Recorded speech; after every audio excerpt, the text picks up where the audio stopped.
অন্ধকার আলোর পথে চলতে দে। বাড়িয়ে দিতে হাত দিন দুঃখের বিপদে মামাটি মানুষের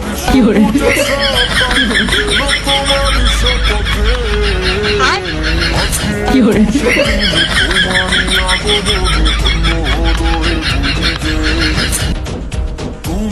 তুমি দাতা বিপদে তুমি দাতা ভাগ্য বিধাতা তুমি যে তোমারই অভাবে ছিল যে এতদিন কান্না ভেজা মন। ও আজ কাছে পাওয়াতে ওদেরই ছোঁয়াতে আসছে মনে কোন হয়তো ভগবান তোমাকে পাঠালো আমাদের। ও তুমি যে সূর্য তুমি যে শক্তি আলো এ জীবনে তোমার এই জয় কাঁপছে।